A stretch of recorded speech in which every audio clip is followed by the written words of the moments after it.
Hello, everyone. Welcome to the Human SOS Show. I hope that you're able to join us today and be sure and tell us where you're joining from. And also feel free to make comments, questions, especially today because we have an open mic and want you to be able to select the topic so that Anton and I will do our best to answer whatever questions, comments. Obviously, our focus is on the Human SOS show and the topic of human sustainability in the workplace. Anton, you want to open us up this morning? Absolutely. Need your help, folks. We'll see if this lasts 5 minutes or 30 minutes or something longer, depending on what you want us to chat about. Because me and Kevin wanted to just open up and bring not necessarily a show that has a predetermined topic, but something that the audience gets to determine. So as always, let us know where you're joining from. We love seeing where our audience is from because we get people from all over the world. I think we get all continents. We haven't had Antarctica yet. But eventually, I'm hoping somebody breaks the ice on that. Oh, that's early in the morning for that, Anton. um, but yeah, no, just as a reminder, always, we don't do this enough, but talking about the human SOS movement. Um, Kevin and I have been at this for a long time, over 3 years, I think, maybe Yeah. pushing on four now soon. But really, we see that the world is heading not in a great direction, right? And people are the victim. People are the victim. The society is hurting. Depression's on the rise. Anxiety's on the rise. Stress is just everywhere, right? There's so many symptoms that are coming that we don't even associate with stress, but it's just different words of stress, but it all boils down to stress. And we decided to create a human sustainability operating system and help companies really at all stages of the life of employee life cycle to operate better from a human design, right? How can we allow humans to be at their best while not burning them out, right? While not taking more than we should. And this concept came to me a long time ago when I looked at how sustainability was measured for the world. And it has to do with scientists determine this year, this date, calendar date in a year, where they say at this point we have used up all of our resources that we should have used for the year. I didn't look it up in 2021, but the year prior to that, it was, I believe, 1st of August or somewhere around there. And all that means is that by 1st of August, we have used up all the resources in the world that we should have used by December 31st, right? So almost double the rate that we should be utilizing them. It's gotten a little bit better as of late because we became more conscious around sustainability. But I started thinking about that as a human, term, really looking at it in a day. But what point in a day is a human being utilizing all the resources that they should be utilizing by the end of the day, right? By the time it's time to go to bed. Well, the reality I look at is probably somewhere around noon, maybe even sooner. It depends on how early you wake up and start your emails and start your social media browsing and all these kind of things. And the resources are being used up not just at work. They're being used up at home and at work. And that's why we approach things from both of these standpoints, where we try to help people be at home and at work better, but united, right? Not like there's one person at home and one person at work. We approach it from a united standpoint. Want to welcome Mary and Dr. Jasmine Sina and Josoon. Welcome to all of you today. And Anton, it occurs to me maybe it would an interesting measure would be what point in the year have people reached? On average, we work uh, 2,000 hours in a year if we're working 40 hours a week. My question would be, when do we reach that 2,000 hour number? Um, if we reach it before the end of the year, maybe that would be a mark of how far beyond our theoretical sustainability that we are. And so, just a thought there. From And from work welcome our standpoint, yeah, for sure. because the human sustainability issue is about us not being able to maintain at a healthy level in our work environments. And that's at least one indicator. I'm not sure where we came up with a 40-hour work week and all that. Would be an interesting topic to research some point in time. And let's see. Josoon has a comment, and her comment is, we're celebrating today the International Day of Employed Women, for women have always been working, taking care of the familiar well being. And that is so true. Mothers and are, they have the most challenging job of any job out there because they pour themselves into what they do to take care of our families, and they work very hard. In some ways, it's almost a 24-hour a day job, depending on the season of our family, and worthy of celebrating, not just today. I mean, I appreciate that we have that celebration, but every day to me is mothers should be celebrated. And the other aspect of that to me is we reference employed women, and I think that the mothers in our world have the most. They are employed; they're not generally paid, and but um, they are employed, and they have skill sets that should be recognized for their employment. And people in HR talk about gap years, and for women workers, those gap years quite often are tending to their family. And rather than them coming back and seeming unqualified, I think they're more qualified in a lot of ways for a lot of reasons based on being a mother. What about your thoughts on that, Anton? I think that's a great point. I think the ability to juggle motherhood and employment are, it's a very tough thing to do. And the work in the job right now, job world right now, people have to juggle multiple things.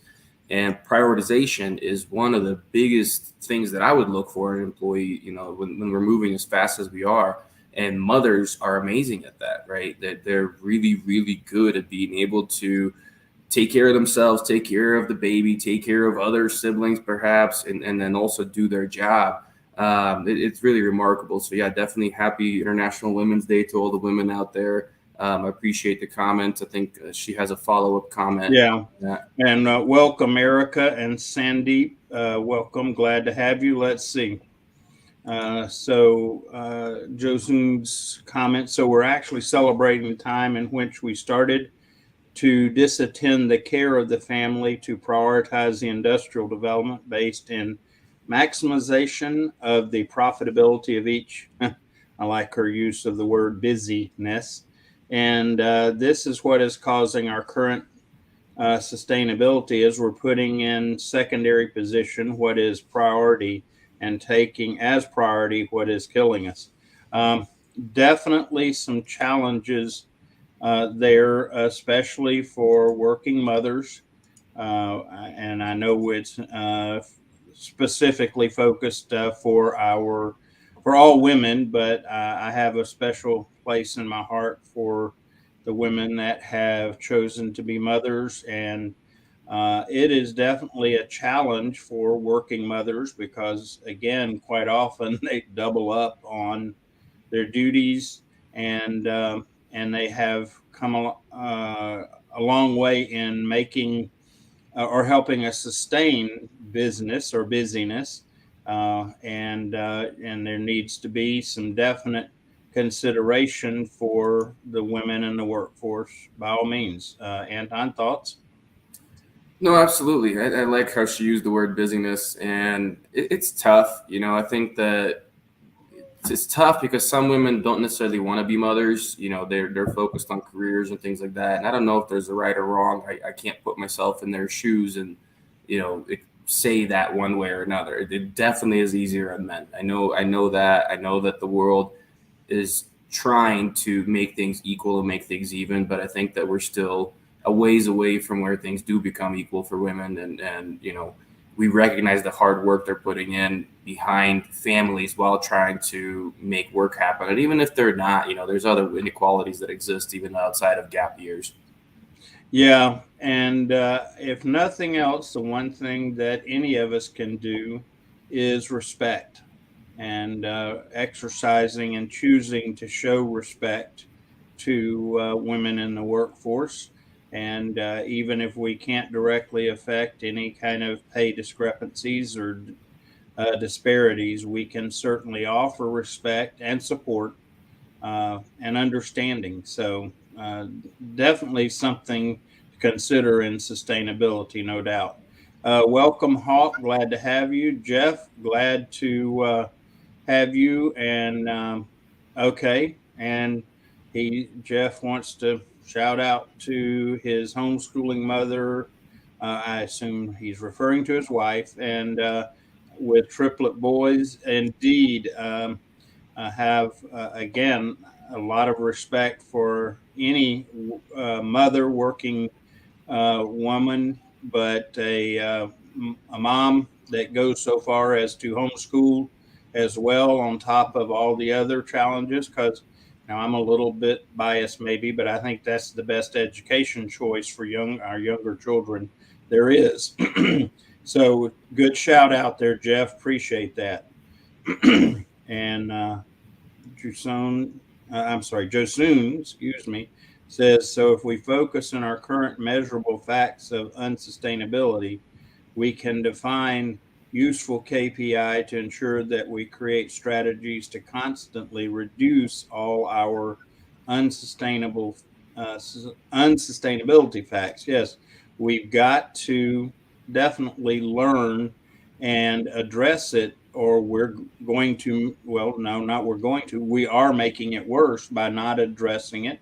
And yes, it's for the women in the workforce, but it's for all of us. Thoughts, Anton? No, absolutely. I think I like how she uses the words KPIs in her comment.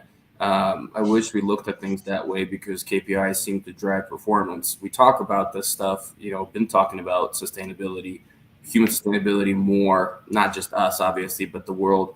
But we're not really progressing, guys. I don't see us heading in the right direction. I see us for the last 10 years continue to head in the wrong direction, continue to burn people out, continue to put more things on mothers' plates. But this is where I think when the term came, you put your own oxygen mask, you put your oxygen mask on first. That really started with mothers. I believe that's the first, group of people that they give the most sacrifice to their kids, right? They will do anything for their kids. It's not to say I'm a father, you're a father. It's not to say we wouldn't do that either. But I feel like mothers are just expected to do that, where men are glorified for doing that, right? So it's a little bit easier on us than it is on them. And it's just important that as mothers, you take care of yourselves. You do for you. We talk about the 10% concept all the time, that you spend 10% on yourself, 10% of your time on yourself and nurturing yourself, nurturing your mind, nurturing your body, getting the rest that you need, so that with the other 90%, you're much better. Because if you don't give that 10% and you continue to give 100% of yourself away, your capacity to give shrinks, right? So before you had this much capacity and you were giving away 100%, but now it's shrunk to this and you're still giving away 100%. Well, wouldn't it have been better just to give 10% away of this and still maintain that much versus shrinking to that much? And logically, it makes sense, and nobody's going to argue that, but it's really the emotional component, and stress hurts that, right? When we're stressed out, when mothers are stressed out, it makes them feel like they're not doing enough, and they could very well be doing so, but the feeling is there, so they continue to try to do more, and their capacity is shrinking.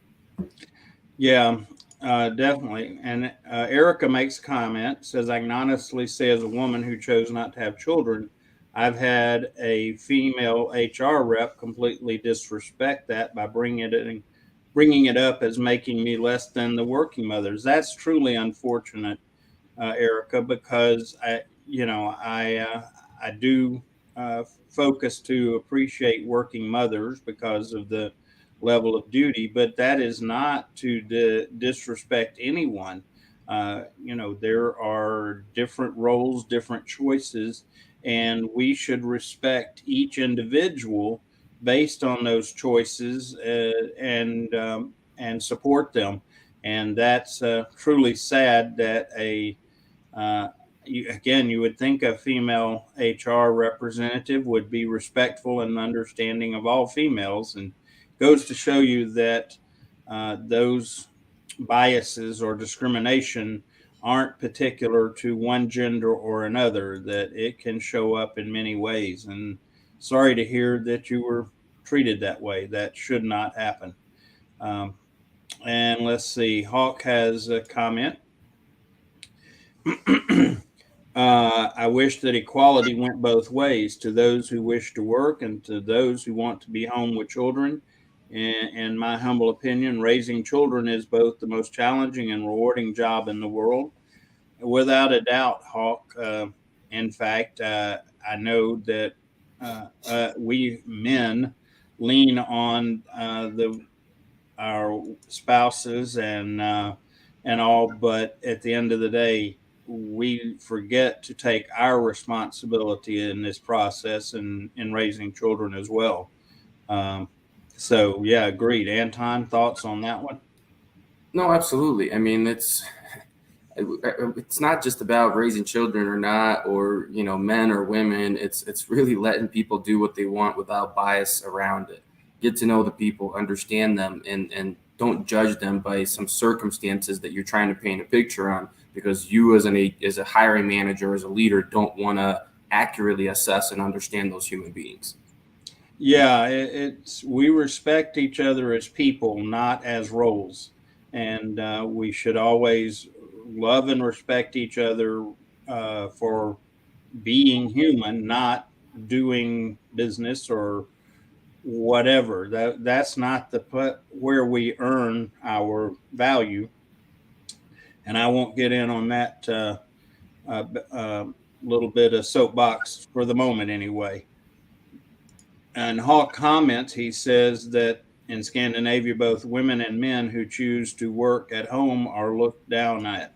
That's interesting. I did not realize that that bias was particularly the case in Scandinavia. I haven't thought about that. Anton, thoughts? Is that something we deal with here? I don't know if it's I think COVID changed that probably, Mm-hmm. more so, but I'm trying to look back pre-COVID and think about what kind of people worked from home.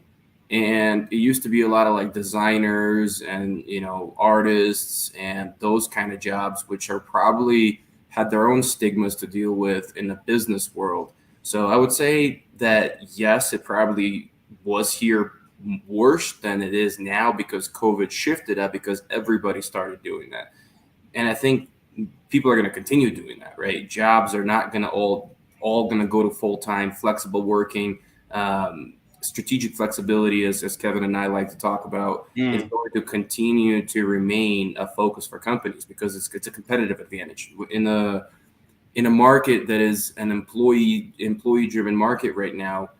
Companies have to find ways to have that competitive advantage. So I don't think that's going to remain to where it's looked looked at that way. Right, right. Welcome, Karen. Glad to have you with us. Appreciate that. And uh, Joe Soon has started uh, a group or an initiative called Open Dialogue Circle. So be sure and check out Joe Soon's profile and learn more about that if that's something that you feel compelled to be engaged in. And and Erica goes on to comment that I think this is a terrific conversation. Situation is one of the reasons I own my own and I assume she means business, and endeavor to empower everyone. Yeah, again, the stigmas that we put out there um, just are unfortunate because whether someone is choosing to value being a farmer, or whether they're a CEO or any other role, it shouldn't matter in how we value them in life and in particular in the workplace. Welcome, Brian. Glad to have you aboard this morning. And Brian says, I believe leaders are missing so many opportunities to give their people intentional encouragement that will empower them to do incredible things. And for those that don't know Brian, Brian's a good friend of mine, and Brian is the intentional encourager. So if you want to learn about intentional encouragement, follow Brian and listen to his podcasts and all. I And want to learn about it. Brian, come hang out with us on the show sometime. yeah, yeah. In fact, Brian has been gracious to be with me on Wisdom Seeker. Yeah, we'll bring Brian on. Brian has a lot of perspective to bring as far as business. And indeed, Brian, one of the problems with current leadership is the concept of encouragement is not a part of what they do. Anton and I talk about it all the time, that encouraging your team members, your followers as a leader is just, it's one of the easier things we do to maintain and keep our team strong. It is so easy, or I say so easy. It's very efficient to be able to encourage people when we make that choice, and it goes so far in building teams and sustaining them. Anton, thoughts on that one? I think you hit it right. Building teams and sustaining. Sustainability requires empowerment. In the world that moves as fast as it does because of technology today, companies, organizations cannot survive without empowered people. The skill set of individuals is so much greater than of one leader. And if the leader is not doing their job to open up and let those skill sets shine and let each person be able to feel confident because of the encouragement they're given to put their skill set forth in full capacity, that business is going to fall behind any business that is doing that. Is the people, I don't care what technology does. I don't care how much AI is going to come around. I don't care how much machine learning is going to come around. People are going to remain the biggest competitive advantage for companies. And the ones that open up the potential of their people are going to continue to win. Well, and one of the, I do a lot of learning about the workforce, and our current workforce coming in the door from directly from out of school, even, is coming in discouraged, having been labeled by our culture, our society, as losers. And the act of encouragement I'm talking just one act can turn a person around in their attitude and everything if a leader just takes that moment, makes that effort to offer that encouragement. And it's just so key. Let's see.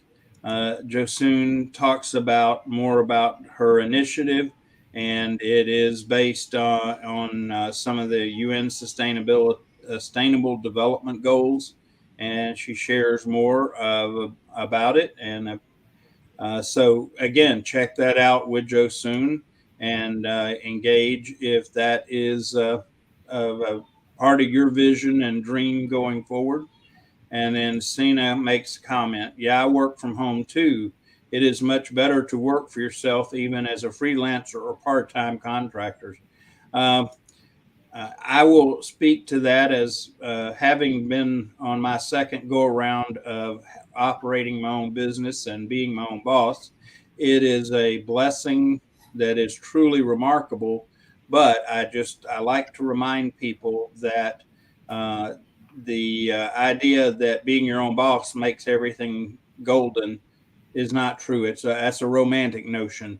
It can be one of the most satisfying things you do, but it has a lot of responsibility that people miss. So, but definitely value there. And again, we shouldn't disrespect people based on the roles they choose to be a part of, because our value is established and it has nothing to do with any of that.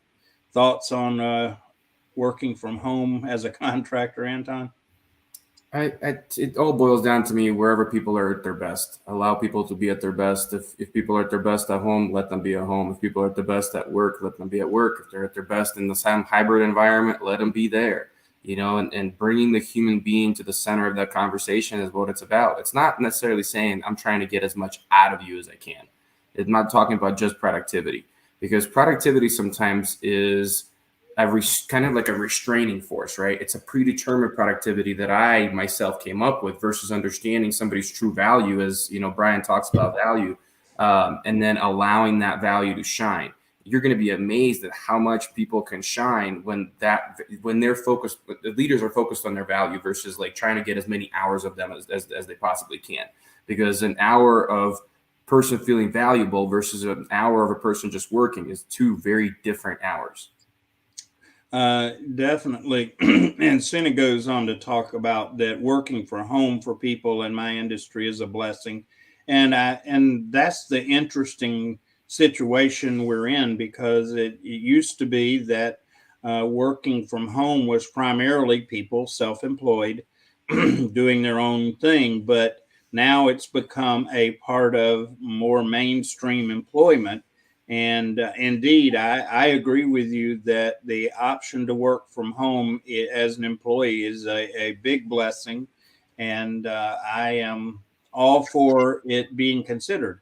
I know that there are some exceptional cases, but on the whole, I agree that many people will do better working from home, and or at least being given the option. And it's a challenging point that we're facing right now. That's why Anton and I, we tried to kind of define an understanding of it, and that's where we came up with the idea of strategic flexibility, and that is more than just working from home. It's any kind of remote working, and at the end of the day, if we're not strategic about it, we're going to have a real problem. Anton, your thoughts there? No, absolutely. I mean, it's all about, as I mentioned, figuring out how to get people to be at their best, and not by our determination from an ivory tower of leadership, but from their determination of what they think is best for them. I like, I think we skipped over, but the words just soon used, radical candor. Oh, oh, sorry I about that. Oh, Yeah. no, no worries. But just radical candor to me, I think, is a very important concept for us to break this cycle of unsustainability, as she talks about, that we're currently in. Absolutely, you're correct. We are living unsustainably, and we need to be honest both with ourselves and people around us. I think a lot of unsustainability comes from personal choices. It's not just what's imposed on us. We're accepting them because we're just not being honest with ourselves. We're saying, I'll get a break when this happens, or I'll take time off when this happens. And so much PTO these days goes unused. Just goes to the side, and people will say, well, it's the company's to blame. Sure, a lot of times the company's to blame because the pressure's putting on, but we need to be honest with our leaders and saying, I am not at my best right now. I need to take some time off so I can get back to that, and being honest with ourselves and with them around that. So concept of radical candor is something me and Kevin have talked about before, and I think it is super important. Radical candor is not just about going around and spewing every thought that comes into your mind. It's filtering and properly, digesting it and then releasing it into the world, but being truly honest for the sake of improvement. It's not for the sake of beating somebody up with words. It's for the sake of betterment and improvement. By the way, welcome, Shrenik. Glad to have you, good friend of mine, and we served together in some different capacities. And you alluded to Brian's comment, and I want to bring that out, is that value and appreciation, and valuing recognizing everyone's value and that becoming a core uh, of our beliefs, I think is critical. I keep trying to remind people because I think we have a lot of people that don't value themselves. They think that they've got to prove themselves, and I really believe that that's causes a lot of challenges because our values established and given to us by our Creator, nothing to prove there, and the more we try to prove it, quite often the less it's understood. And but yeah, there is a difference between value and appreciation. And at the end of the day, we need both. If we value someone, we're going to make choices to show appreciation for them. It's interesting because it comes back to intrinsic and extrinsic rewards. We talk about that quite often. We haven't for a while, but we do a lot. And I think too often we as leaders use extrinsic rewards to show appreciation. Mm. And because it's easy, it's conditioned. Give some money, give a raise, give bonus, whatever it may be, gift card. Um, and yes, it's a positive thing. Don't get me wrong. Nobody's going to say, "Oh, that's terrible. You gave me some extra cash."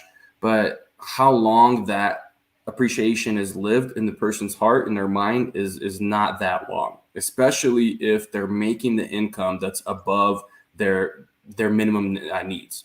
Science talks about once people reach their minimum needs of income, the additional money beyond that is really a diminishing return compared to what it was before that. So from there, we really have to focus on intrinsic rewards, and focus on making these people feel like they're making a difference, showing them the big picture of their impact, connecting their small job to the bigger thing that's happening to the customer, whatever that may be, or to the people around them.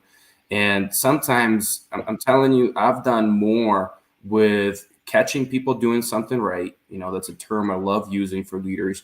Catch your people doing something right when you're trying to shift behavior, and reward them. And maybe you give them a book, right? Something as small as a book, and you come up and you say, you know what? I've seen you grow in this space over the last 6 months tremendously. I wanted to get you this book.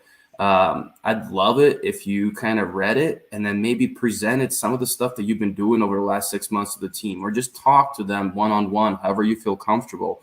And I'm telling you, I've done that many times in my career, and that lights people up. I mean, the amount of the productivity that I talk about, the value-based hours versus just productivity hours, significantly increases because these people want to rise up to the occasion that you see them at. They want to rise up to that bar that you recognized in them, and that works a whole lot more than money. Recognizing the value of a person and expressing it, and especially expressing it to others around them, is a just such a remarkable motivator. You want to get people doing their best, then highlight them when you catch them doing their best, and share it in front of others. And it's not just a shotgun approach, if you will. It's about very individual, and that by itself is shows that we are valuing that person, not just their production.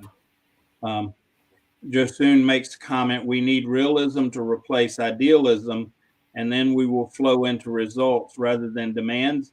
Great point. One caution is that we need both, but we need to hold them in balance, and so that we don't swing from one extreme to another.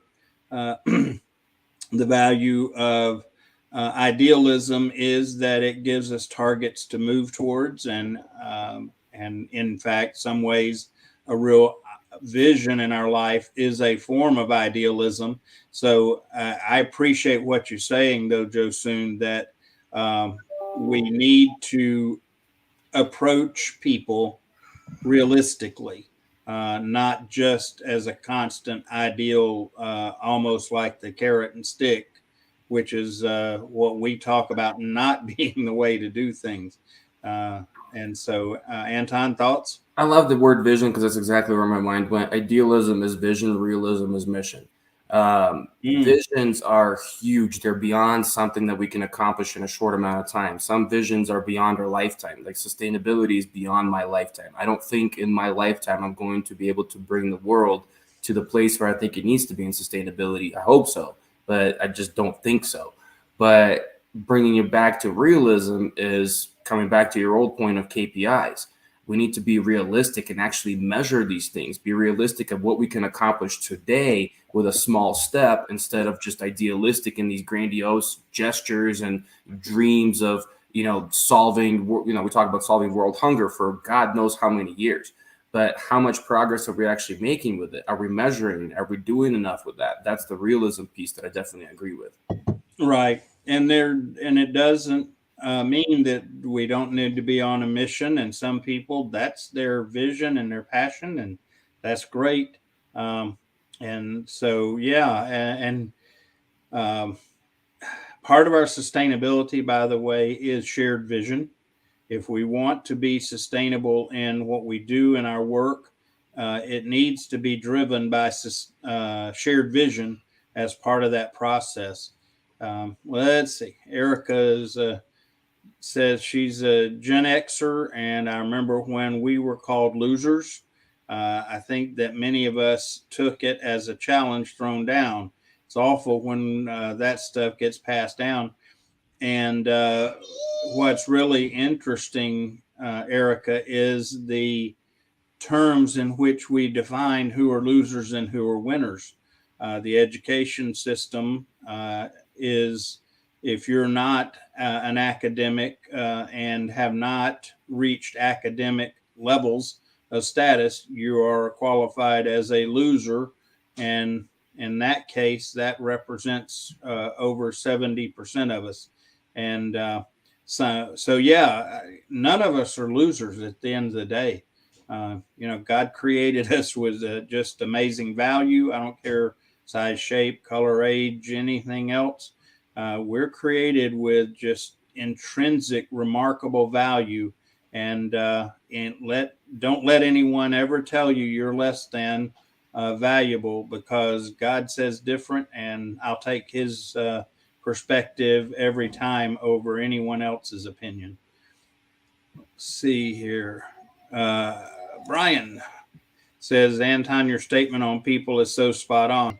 It's an incredible failure of business that we've placed a numerical value on what people cost instead of what they add. Anton, you want to jump on that one?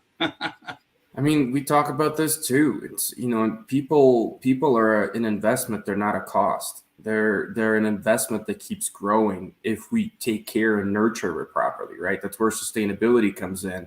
If all we look at people as costs and we treat them as costs, and that ends up being unsustainable, we're going to reduce their value over time. If we look at people as an investment, we treat them sustainably, we're going to grow that value over time. Not just because they're getting better, not just because we're sustaining them better or keeping them longer. It's a combination of many different things, and you can't quantify it. That's the thing. That's the thing that every leader, I think, struggles with, is quantifying human performance and quantifying human value, because it can't just come into a number. Human beings touch so many things, including each other, that allows this ecosystem that me and Kevin talk about, the ecosystem of the job world, of the business itself, of the building, that you can't say this is how much this person did for that. Can't. At any given day, everybody's contributing to it, or they're withdrawing from it. Well, and that mindset of numerically valuing people is a holdover from the process of management as taught to my generation and some of Generation X, and it's still being applied in the current workforce. And that's part of why we are where we are, is that we've lost sight of the human in the workforce. And we did it in my generation. It just worked a little bit better because we let it work and accepted it. But even for my generation, we yearned for real leadership. And that's why we would get caught up in examples of leadership, which especially look at two areas. One is in the sports world, where we see examples of real leadership, and in the military. And so it didn't work well then. It worked better, but it is working less effectively now and creating other byproduct as a result. And so let's see. By the way, I appreciate all the great comments. We certainly uh, like to have your comments. So thank you for that. Makes for a better show. It used to be a badge of honor in the workplace to power through and not take time off. Leaders in the past tended to reward those who didn't take time off. What a mistake. What greater things could have been done in the business sooner, recognizing the power of recharge. Oh, yeah. And, that's part of the reason the level of stress related harm and injury. Anton, do you want to share a little bit about part of why you're motivated so to address stress? Just to the concept that we are more focused on recharging, we definitely are, but there's still majority. I'm going to say majority of the companies, especially the large Fortune 500 companies out there, that will say that, but they won't always act that way, right? And what I mean by that is when push comes to shove and deadlines are happening. That's when you judge that or assess, I should say, that kind of quality. Are they still focused on recharging or are they focused on bottom line? And I'm not saying focusing on bottom line is not important, but what's more important is that you don't get into the cycle of kind of beating your people down. And then because of the work you put on them for a deadline or for whatever, and then only giving them a little bit of time afterwards. And what happens a lot of times, it's just done not in a good way. And it gets like you're going up and down, kind of charging up, recharging, charging up, recharging, but it's in a skewed way to where over time you don't fully recharge to a point that you used to be able to recharge to, and you start out at a lower point than you were before, even though you do happen to recharge afterwards. I don't know if I'm making sense, but I ultimately I don't think we're quite there where people are viewed as needing to recharge being the biggest priority. And I think it has to. When that happens and business truly understands that when a person raises their hand and says, irrelevant where they're at, they need to recharge, we need to find a way to let them. Well, excuse me. And a point that you make quite often, Anton, that I agree with completely is that we are so removed from what is our best that everything now is based on good. And we got to, and part of what we want as the human SOS movement is to figure out what best is and begin to move back towards best rather than just good enough to and getting along. And it's going to take some time because we're so far away from what best looks like and how it can be best. And so um, uh, Josoon comments that she's decided to learn from sustainable creatures like animals and plants, and that they need no busyness for they live practicing easiness. And so, if we intimate them, one day we'll be as natural at easiness. Yeah, I think that one of the things we miss is spending time in creation, and because it reflects our creator, and we can learn the values that we were intended to operate from by doing so.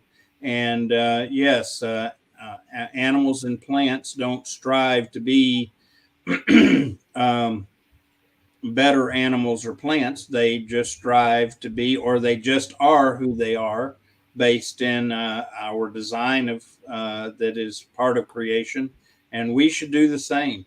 And the downplay of other than the physical in the world is part of that problem. We don't see and support the value of being a part and recognizing that and taking time, because that's a renewal beyond a skill set or something that can be seen or touched and identified or quantified. So definitely a good priority. Take time in creation and see how our creator intended for us um, to operate sustainably. And again, culturally, we've gotten away from our uh, recognizing our Creator and the creation that we've been given and are a part of, and it's to our detriment and truly, truly sad. Um, and yeah, Erica, I agree with you that the notion that someone that is not at an academic level is somehow a loser is a lie from places that we just as soon not be around or avoid. So I agree with you completely. um, Joe Soon comments, we have a lot, we have lost a lot of precious time playing around with no results and going worse and worse without radically changing our direction and our targets. And we agree with that, Joe Soon. That's why we invite as many of you as possible to follow the Human SOS movement, become engaged, be a part. We're uh, we really have a passion about it. That's why we're coming up on 2 years of sharing an hour each week about human sustainability. And nobody sponsors us, and we aren't getting paid to do this, just for the record. We're doing this because it's our heart and our passion and desire to see uh, us as humans in a more sustainable fashion. You know, we talk about sustainability related to Earth and all that goes with that, but very few people are really dealing with human sustainability in the workforce and making that a priority. Um, so, yeah, jump on board. We'd love to have all of you. I gotta jump off, Kev. So we probably should wrap up. But as always, before I do, I love the comments. I love the engagement. I just want to thank each and every single one of you for your engagement, your support, and some just encouragement. Right? It's hard sometimes showing up. It's hard sometimes waking up early in the morning. And not being able to get some sleep because I go to bed too late sometimes, but you all make it worth it.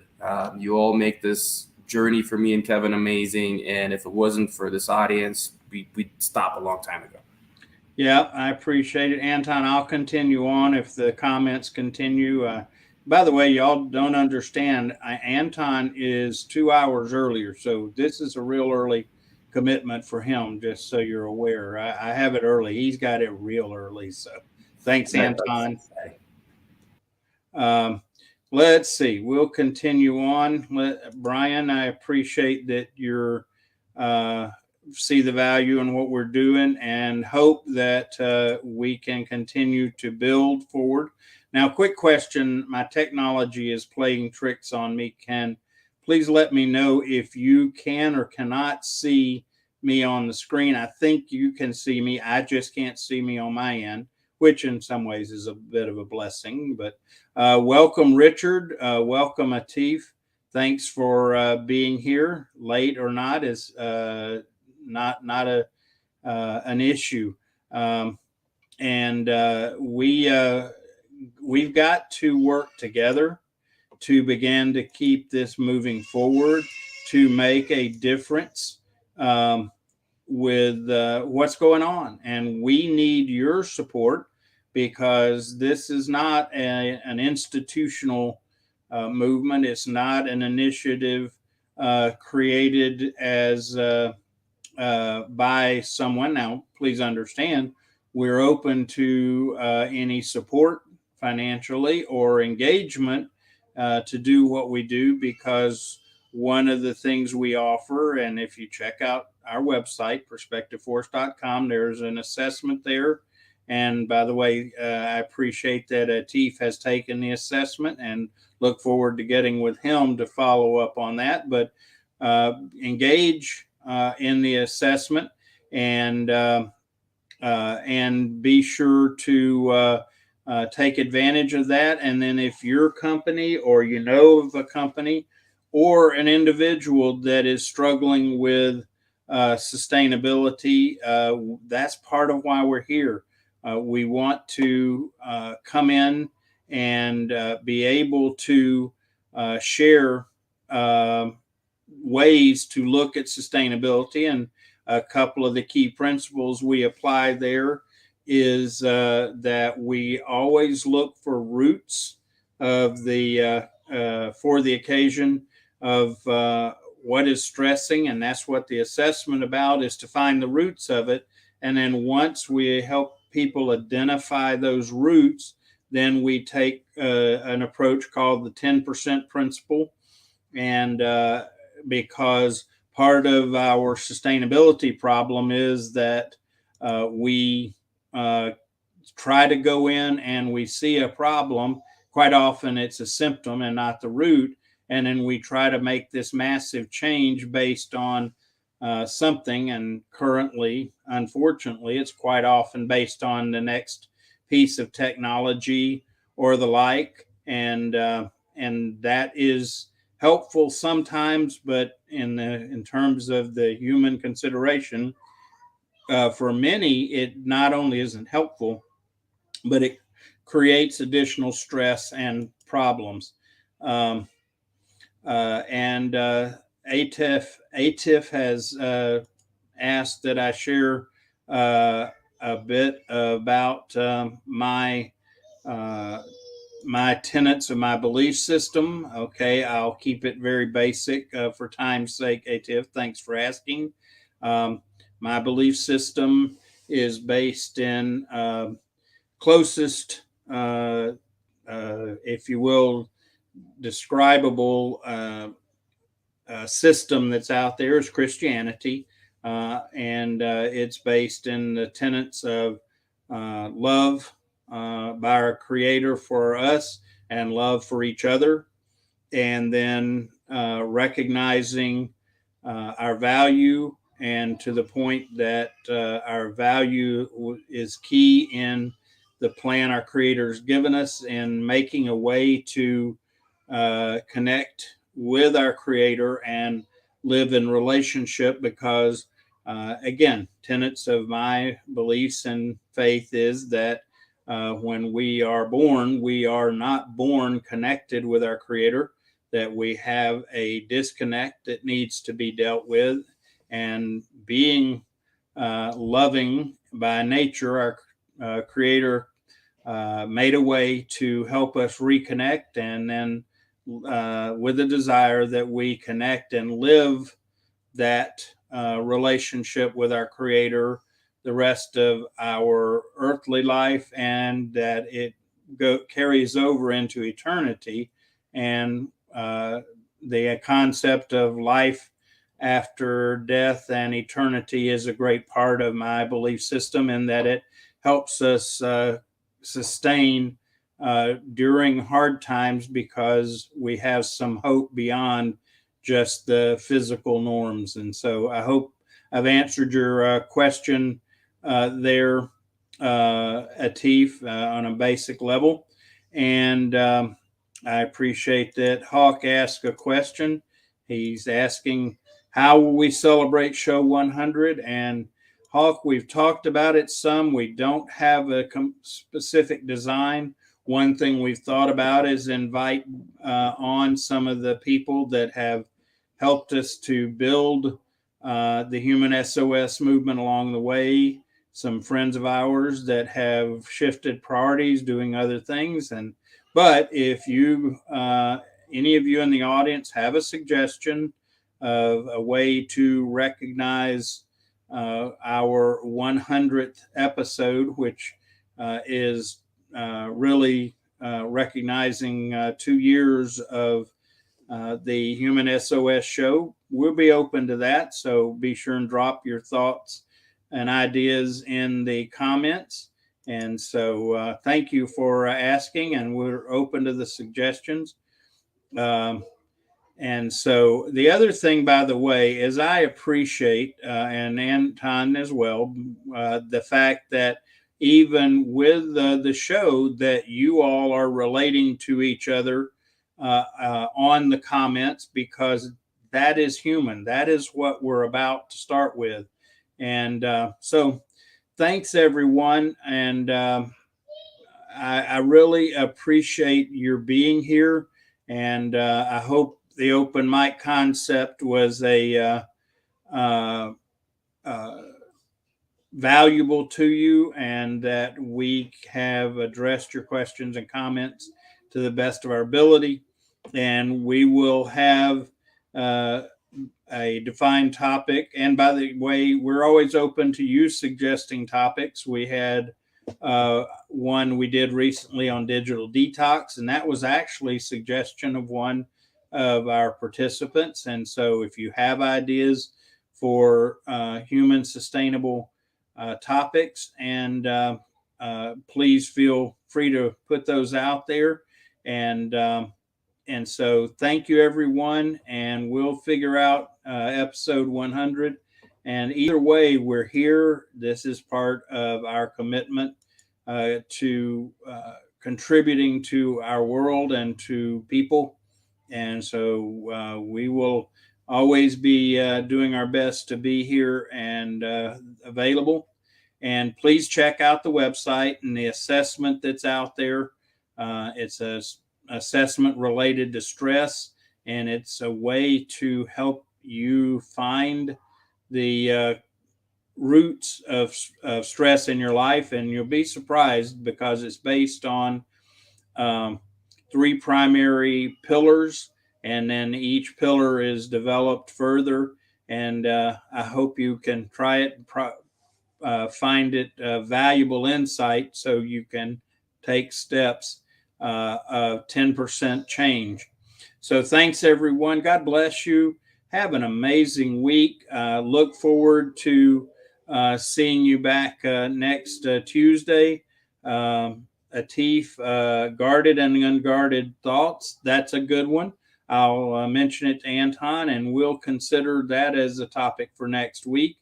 And so thanks for that. Take care. And again, see you all later. Have a great week.